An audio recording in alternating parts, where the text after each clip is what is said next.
Музыка и футбол всегда были сиамскими близнецами в массовой культуре. Спортивный гимн – это не просто фоновый шум для заставки перед матчем, это культурный код, который отпечатывается в памяти миллиардов людей на десятилетия. Вспомните, как Рики Мартин в 1998 году заставил всю планету петь на испанском, или как Шакира в 2010 создала абсолютный феномен, который до сих пор ассоциируется с беззаботным летом и триумфом африканского мундиаля.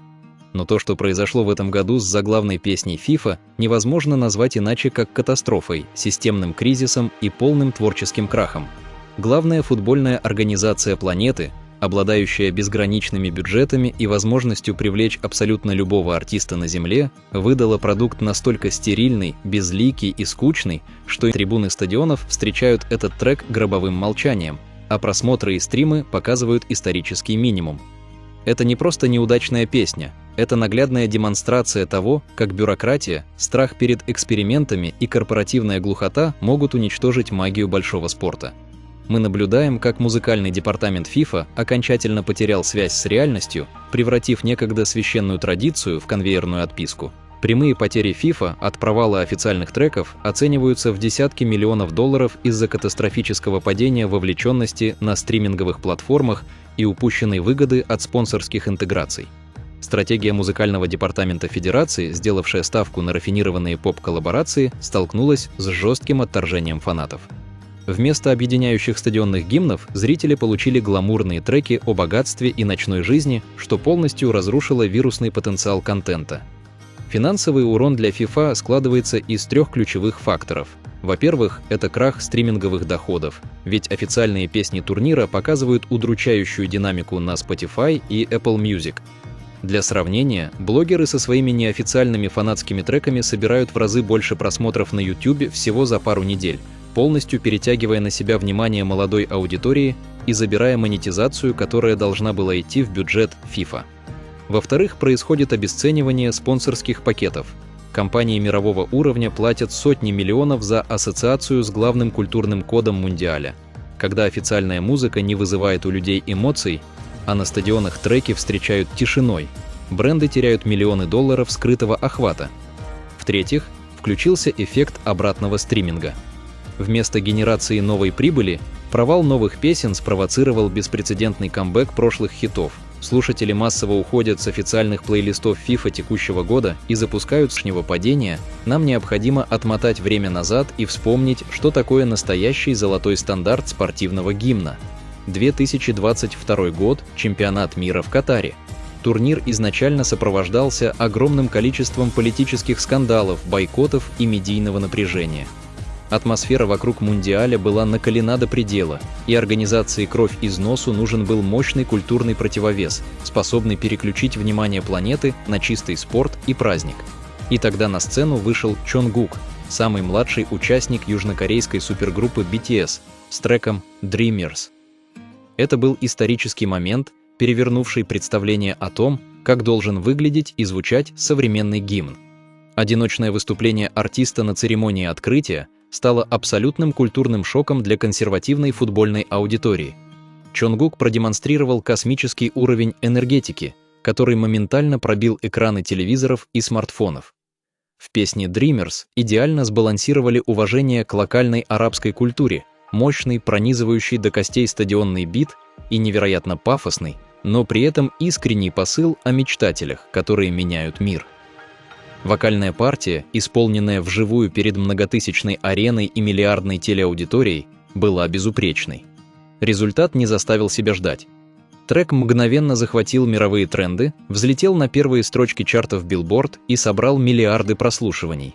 Его напевали футбольные хулиганы в Англии, подростки в Бразилии и домохозяйки в Азии.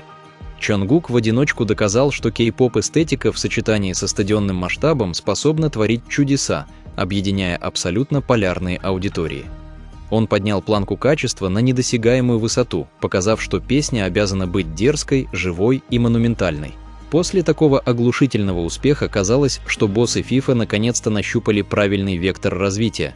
Логично было предположить, что они попытаются закрепить успех, пригласив артистов схожего масштаба, способных дать стадионам жизнь и огонь.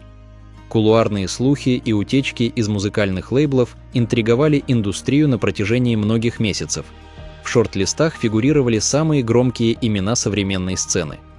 Первым серьезным кандидатом выступала латиноамериканская поп-дива первой величины, чьи треки стабильно собирают миллиарды просмотров. Ее концепт строился на взрывном клубном вайбе, смеси реггетона и современного электропопа. Это было бы логичное продолжение наследия Шакиры и Дженнифер Лопес. Горячо, ритмично, идеально для танцев на трибунах. Однако консервативные футбольные чиновники посчитали этот материал слишком специфическим и локальным для глобального турнира, побоявшись, что европейская и азиатская аудитории не проникнутся латиноамериканским колоритом в полной мере.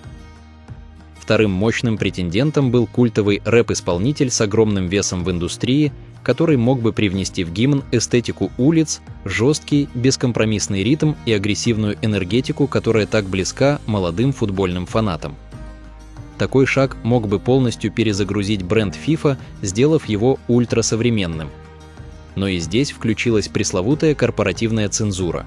Трек посчитали слишком дерзким, не соответствующим концепции безопасного семейного шоу, и проект завернули. В результате этих бесконечных согласований, перестраховок и попыток угодить всем подряд, FIFA выбрала самый худший путь из всех возможных – путь абсолютной серости. Финальный заглавный трек звучит как бездушный продукт нейросети или стоковая музыка для рекламы бюджетного автомобиля. В нем нет ни капли риска, ни грамма искренности, ни одной запоминающейся мелодии. Это стерильный, рафинированный поп-продукт, созданный эффективными менеджерами в строгих костюмах, которые оценивали музыку по таблицам Excel, а не ушами и сердцем.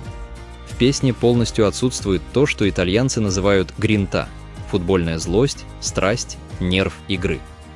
Она не способна заставить человека вскочить с дивана в едином порыве, когда мяч залетает в девятку на последних секундах матча. Она уныло играет на фоне, пока зрители покупают попкорн, и полностью забывается сразу после окончания трансляции. Это колоссальный провал музыкального скаутинга, который наглядно иллюстрирует, как страх перед инновациями превращает величайшее спортивное шоу в мире в пресное корпоративное мероприятие. Главным маркером этого провала стал беспрецедентный бунт фанатов в социальных сетях, которые открыто потребовали от организаторов признать ошибку и официально вернуть гимн Чонгука «Dreamers» в качестве главного трека турнира. Разделы комментариев под всеми свежими релизами FIFA, Wix, TikTok и YouTube превратились в сплошной флешмоб. Сотни тысяч болельщиков и меломанов заявляют, что новые песни не вызывают ничего, кроме скуки, и требуют вернуть корону Чонгуку, чье выступление 2022 года. Однако, как утверждают источники внутри музыкальной индустрии, сделка сорвалась по инициативе менеджмента группы. Масштабный и жестко расписанный мировой тур BTS, приуроченный к их долгожданному камбэку, физически не оставил артистам окон для многодневных репетиций и съемок в масштабных промо-компаниях FIFA. Организаторы Мундиаля остались у разбитого корыта, экстренно собирая шорт-лист из тех, кто был доступен, что и привело к глубочайшему творческому кризису. Попытка FIFA компенсировать отсутствие BTS и Чонгука приглашением Лисы с треком Goals обернулась полнейшим фиаско и жесткой критикой как со стороны футбольных фанатов, так и со стороны профессиональных музыкальных критиков. На бумаге участие одной из самых популярных кей-поп-артисток планеты казалось беспроигрышным вариантом, но живое исполнение и сам концепт номера похоронили эти ожидания. Во-первых, случился тотальный фонограммный скандал.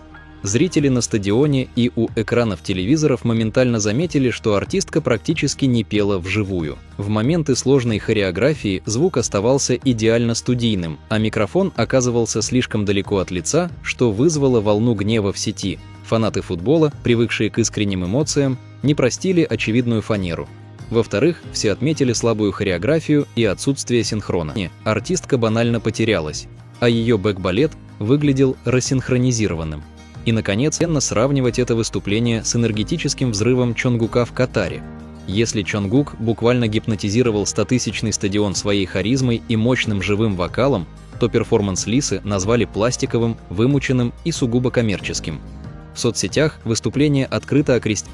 Представьте, что вместо безликого стокового трека FIFA объявляет, что официальными представителями и авторами заглавной песни турнира становится группа BTS в своем полном легендарном составе.